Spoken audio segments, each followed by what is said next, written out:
অপমান কৰা গৃহমন্ত্ৰী অমিত শ্বাহে ক্ষমা খোজক। অপমান কৰা গৃহমন্ত্ৰী অমিত শ্বাহে ক্ষমা খোজক। আমাৰ মূল কথা এটা, অসমৰ মুখ্যমন্ত্ৰী যাতে অসমৰ ৰাইজক প্ৰতিনিধিত্ব কৰে। অসমৰ ৰাইজৰ স্বাভিমান, আমি গামোচাখন সপোনত ৰাখোঁ, আমি গামোচাখনক আমি সেৱা কৰোঁ। গতিকে গামোচাখন যেতিয়া অসমৰ মুখ্যমন্ত্ৰীয়ে যেতিয়া দেশৰ এজন প্ৰতিনিধিক পিন্ধাবলৈ যায়, প্ৰট'কল গামোচাখন তেতিয়া ডিঙিত পিন্ধাব খুজিলে ডিঙিত ল'ব লাগিছিল। এই কিন্তু আমি খুব দৃষ্টিগত হৈছে, আমি দেখি বেয়া পাইছোঁ। অসমৰ ৰাইজে আমাক জনাইছে যে আপোনালোকে ইয়াৰ প্ৰতিবাদ কৰক। আৰু আমি এইটো কথা কৈছোঁ যে গামোচাখন তেওঁ ডিঙিত, মুখ্যমন্ত্ৰীয়ে গামোচাখন ডিঙিত পিন্ধিব লাগিছিল, বেলেগ কথা আমি নাজানো।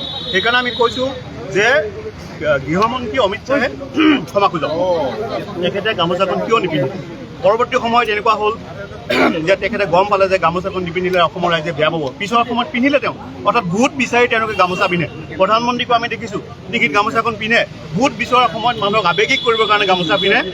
আমি সেইদিনা যেতিয়া দেখিলোঁ যে তেখেতে মুখ্যমন্ত্ৰীয়ে গামোচাখনো নিপিন্ধে, আমি খুব দুখ পাইছোঁ। আমাৰ নামঘৰত